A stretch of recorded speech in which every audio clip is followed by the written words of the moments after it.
यदि हम भी ये चाहते हों कि हमारे अंतःकरण में प्रभु सदा सर्वदा के लिए निवास करें, तो हमें अपने अंतःकरण को ही चित्रकूट के रूप में बदल देना चाहिए। और चित्रकूट में जो तीनों वस्तुएं हैं उसे गोस्वामी जी कथा प्रसंग से जोड़ते हैं। उन्होंने ये कहा कि चित्रकूट में जैसे मंदाकिनी नदी बहती है, इसी प्रकार से श्री राम की जो कथा है वही मानो मंदाकिनी। और चित्रकूट में जिस पर्वत पर प्रभु निवास करते थे, वो जीव का जो चित्त है वही चित्रकूट है। राम कथा मंदाकिनी है। और उसके साथ साथ जब चित्त की एकाग्रता से कथा रस का श्रवण करते हुए हमारे हृदय में प्रेम का संचार होता है, तो हमारा अंतःकरण ही चित्रकूट बन जाता है और भगवान वहां आकर के निवास करते हैं।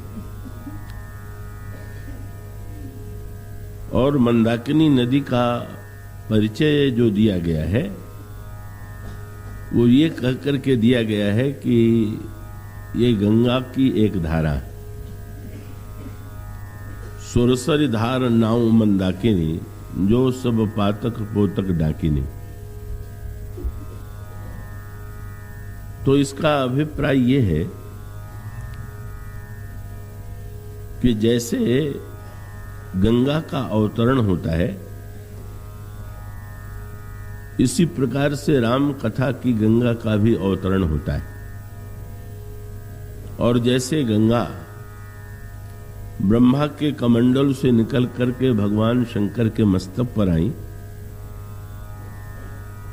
भगवान विष्णु के चरणों में उनका प्राकट्य हुआ, भगवान विष्णु के चरणों में से वे प्रकट हुई, ब्रह्मा के कमंडल में आई और भगवान शिव ने उन्हें मस्तक पर धारण किया। और फिर भगवान शिव के द्वारा भगवती उमा ने इस कथा का श्रवण किया। और उसके पश्चात ये कथा की परंपरा आगे विस्तृत होती जाती। तो इसका अगर कथा के संदर्भ में इस रूपक पर विचार करें तो इसका तात्पर्य यह है कि राम कथा का उद्भव जो है, प्राकट्य जो है, का वो वस्तुतः भगवान के चरणों से ही उसका निर्झर प्रकट होता है। और भगवान के चरणों से प्रकट होकर के ब्रह्मा जो बुद्धि और विचार के बुद्धि के देवता हैं, उनके विचार के कमंडल में अनुराग का जल भरा हुआ। और अनुराग भरे हृदय से,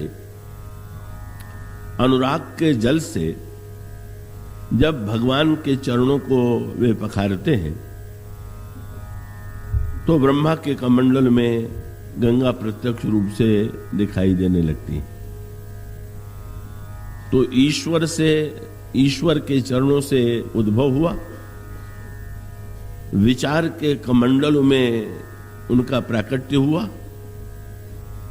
और फिर भगवान शंकर ने जो विश्वास के घनीभूत रूप हैं, उन्होंने उस गंगा को धारण किया। और इसका अभिप्राय है कि कथा का श्री गणेश है, प्रारब्ध है, प्रारंभ है भगवान का चरण। और भगवान के चरण के पश्चात जहां पर विचार और अनुराग दोनों का सामंजस्य है, वहां राम कथा व्यक्त होती है। और फिर श्रोता जो है कि जब शिव के समान उसे श्रवण करता है, और इसका अभिप्राय ये हुआ कि विचार के द्वारा जो कथा कही जाए, वक्ता विवेक की स्थिति में बैठ करके, विचार की स्थिति में बैठ करके कथा कहता है, और श्रोता यदि सुनना चाहे तो उसे विश्वास में स्थित हो जाना चाहिए, और विश्वास में स्थित होने के पश्चात जैसे भगवान शंकर के मस्तक पर पहले गंगा आती है और फिर भगवान शंकर के हृदय से गंगा की ये धारा, राम कथा की गंगा, कवे गंगा जो है वो तो भगीरथ की प्रार्थना पर नीचे की ओर उतरती हैं, हरिद्वार, प्रयाग और गंगा सागर तक की यात्रा करती हैं, लेकिन कथा की गंगा का उद्भव पुनः हुआ। भगवान शंकर ने तो उसे मस्तक में पूरी तरह धारण कर लिया, और बहुत कल्याणकारी सूत्र है। और उसका अर्थ क्या? भगवान शंकर के मस्तक में, भगवान शंकर की जटा में गंगा समा गई, ये बड़े महत्व की भाषा है। और उसका अभिप्राय ये है कि वैसे अगर किसी के मस्तक पर धारा डाली जाए तो इधर से जल गिरता जाता है और उधर नीचे की ओर वो बहता चला जाता है, टिकता नहीं। लेकिन जब भगवान शंकर के मस्तक पर गंगा आई तो जटा में समा गई, और श्रोता के लिए ये बड़े महत्व का संकेत कि कथा की गंगा जो आपके सिर पर गिर रही है वो सिर में समा रही है कि बाहर बहती चली जा रही है। इस दृष्टि से विचार करके देखें तो अधिकांश श्रोता तो यही अनुभव करते हैं कि जैसे वे एक और श्रवण करते जा रहे हैं और बुद्धि से श्रवण कर रहे हैं, पर बुद्धि से श्रवण करके भी उसको ग्रहण न करके बस उसी समय तत्काल वो कथा सुनी, सुनते समय समझ में भी आई, लेकिन बाद में उसका प्रवाह बाहर की ओर हो गया। इसीलिए गोस्वामी जी ने एक बड़ा सुंदर सूत्र दिया। उन्होंने ये कहा कि जैसे जल है, तो उन्होंने कहा कि संत जो है मेघ है, और वेद और पुराण समुद्र है। तो वेद पुराण के समुद्र में यद्यपि अथाह जल भरा हुआ है, लेकिन जैसे समुद्र का जल खारा प्रतीत होता है, सबके लिए वो पीने योग्य प्रतीत नहीं होता है, इसी प्रकार से वेद पुराण का अध्ययन करना और उसका रस ले पाना सबके लिए संभव नहीं।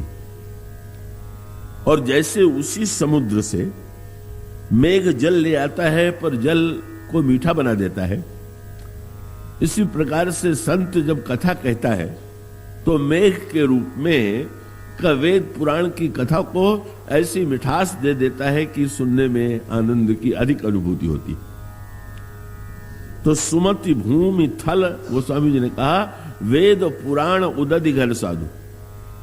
पर उसके बाद समस्या कब आती है कि मेघ ने जल की वर्षा तो की, लेकिन जल गिरा मिट्टी में, और मिट्टी का जो रंग है वही जल का रंग हो जाएगा।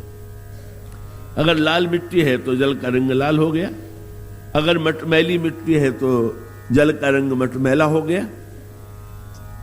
तो गोस्वामी जी कहते हैं कि इसी प्रकार से संत मेघ के रूप में जल की भले ही वर्षा करें, पर जिनके बुद्धि की भूमि मलिन है वे कथा को भी अपने ही रंग में रंग देते, अपने संस्कारों के रंग में, अपनी मान्यताओं के रंग में, अपनी समझ के रंग में।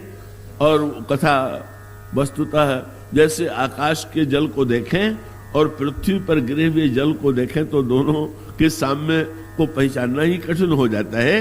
कैसी प्रकार से गोस्वामी जी ने कहा कि भाई हाँ, ऐसी भूमि कहीं सीमेंट से अगर फर्श बना हुआ है या कहीं पर पत्थर से बनी हुई है हौदी, तो वहां तो जल गिरेगा तो जल अपने जिस रूप में है उसी रूप में रहेगा।